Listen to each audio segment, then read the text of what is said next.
Guys, in today's video, we're going to talk about a topic that many of you have asked us about many times, especially our sellers. And that's the topic of showing your home with pets. You might have like a big Labrador or German Shepherd or a cat. Some people even have parrots, but they all impact how we sell your home. Or an Irish Wolfhound. Ooh, I don't know what that is, so that's not true. Anyway, so today we're going to talk about how to sell your home when you have pets. And we have pets, and you have pets. So let's talk about pets. A lot of homeowners have pets. Yep. So let's get started on that right now.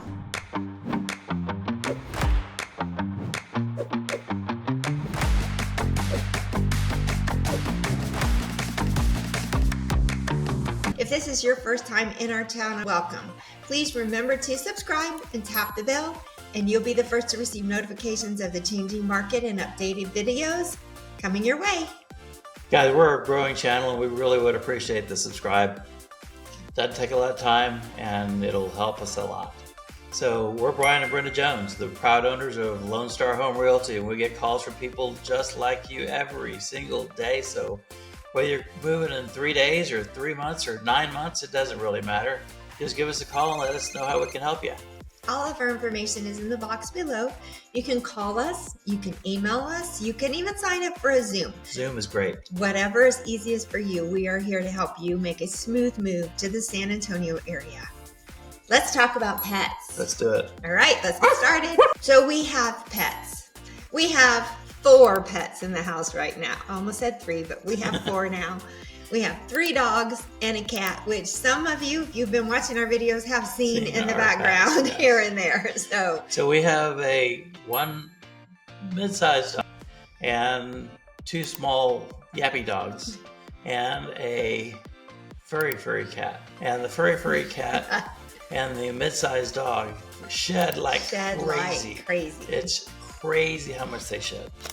The 2 yappy dogs, not so much. So all that being said, when you're getting ready to list your house, you have to remember the buyers are not coming to your house to meet your beautiful family of fur babies. They're coming to look at your home, evaluate your property, and see if it fits their needs. So all of that can definitely play into what they think about your house, depending on how you've taken care of your pets in the meantime. Now, think about this, guys. You've been living in your home for a while, 2, 3, 5, 10 years, whatever, and you've gotten used to it. You've got your best friends, whether it's cats or dogs or both, or reptiles or snakes. I know some people are big into snakes, and so you have to look at it from a buyer's perspective. Is there odor in the house that you're becoming nose blind to? Is there damage on the corner of the floors or the baseboards? Window seals. Is there, all of those kinds of things are going to turn off a buyer. So we have to be aware of those. So pet odors, like, what is it? The Febreze commercial that says you become nose blind to it. That is so very, very true. Very true. So just make sure, maybe even have somebody in from a neighbor or somebody that's not normally in your home and just say, hey, be totally honest with me. What do you notice? What do you see? Because a lot of times. What do you smell? Yeah, what do you smell? Because a lot of times we don't even notice it until we just go on with life. So as you're preparing to sell your house, these are all very, very, very important things that we need to consider. You noticed the chewed baseboards when it happened, but then you ignored it. Just and because then you walked past it so many times, so now it's not that big a deal. Exactly.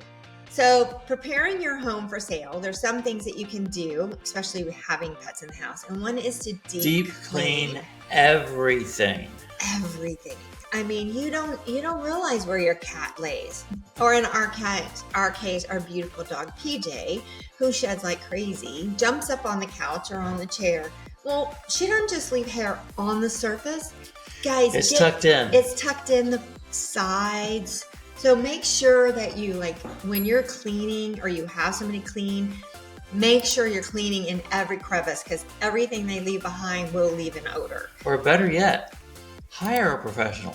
Yeah, hire somebody, especially if you have carpets in the house. Oh, yes. Absolutely. So that makes a big difference. You have no idea what cats can do to a carpet.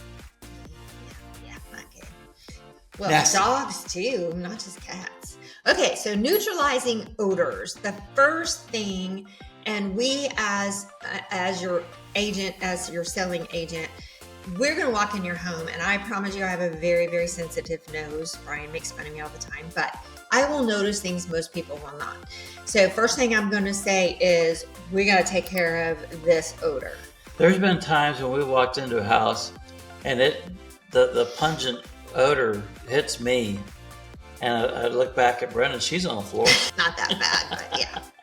So if your pet has messed on your floors, use something like Nature's Miracle, something to treat the accident spots, clean up. It kind of kills the enzymes in it. And maybe even place bowls of baking soda in the rooms overnight to try and absorb the lingering smells in there. You may have to replace the carpet. Yes, that's one definitely. Yeah, make sure. You may just have to do that. And that's kind of my next point is repair any damage. Like you said, if they've chewed the baseboards or the window sills, or they've scratched the door because they want out, go ahead, spend the money, take the time, repair those.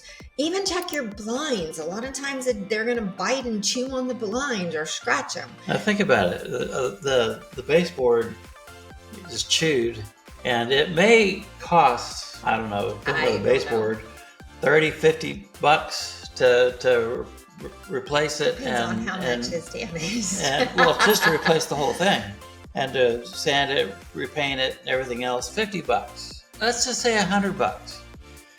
But it doesn't matter what the cost is, because the buyer is going to be turned off, and they're going to say, "No, I'm not doing this." No. And if you have a really, really good buyer's agent on the other side, they're going to point these things out. We do. I definitely am going to go, oh, they have a dog. Or, oh, wow, this floor's really scratched. So did you see that cat run across the... So take a look at your house with open eyes and see if there's any damage left. Open eyes and open nose. Yeah. You may even set up a pet-free zone in your home where they're not allowed. So you're keeping them in a very contained area once you've got everything ready that the pets can stay in and maintain that kind of section for them. And guys, think about the telltale signs of having pets. So pet toys and chews and rawhides and ropes and everything else that they play with, and bowls of food and water. Yeah. Those are giveaways that you've had pets. Yeah. But you can even kind of take advantage of that fact that you have pets, which we'll get into in a minute. But if they have a bed, make it a really pretty basket that everything's in, or just kind of stage it a little bit better to contain it all versus having spread all over the world. 20 dog toys spread across your house. Well, you think about it, if you've got pets, you may have kids as well, and so you wouldn't want the kids' toys strewn all over the place. So It's the same thing. Exactly. Same concept. Okay, so how do you manage showings and your open houses and stuff when you have pets? So you may have to take the pets with you when a showing comes, or they make an appointment for your showing. So you may have to crate your pet. You may take your pet with your car, or when you leave, go for a walk around the neighborhood.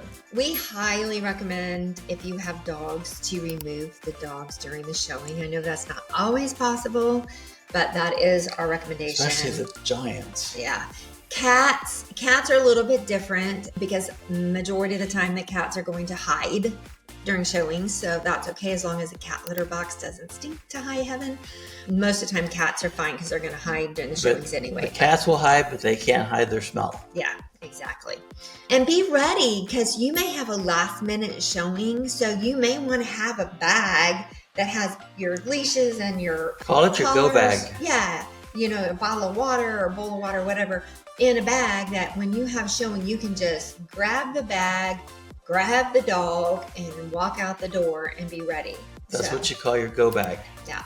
And make sure you inform us, which if we've already been to your house for a listing, we're going to know you have pets. But make sure if you're using another agent that they're aware of it. Don't use another agent. But if they are, just make sure that they're aware of it, because we've even scheduled, we can set the time in the showing time, then an hour notice or something that gives you plenty of time to, or 2-hour notice. Yeah, whatever is needed to have time for you to pick up, make sure everything smells okay, cleaned okay, and get the animals out of the house before they are there, so that you're not getting a knock on the door and saying, hey, I'm gonna be there in 10 minutes. So that sometimes happens. The effort is going to make a big difference to the buyers, noticing that you've made a difference. And if you've got this go bag ready, you can leave relatively quickly. Yeah. So if you have a last minute showing, somebody's calling us to say, hey, we really want to show this home. Is it possible for us to get in there in the next 20 minutes? We'll give you a call. We'll let you know. And you can tell us yay or nay. Yeah, we're not doing anything without your permission, though. So. Yeah, we're not gonna pre-approve your showing. No.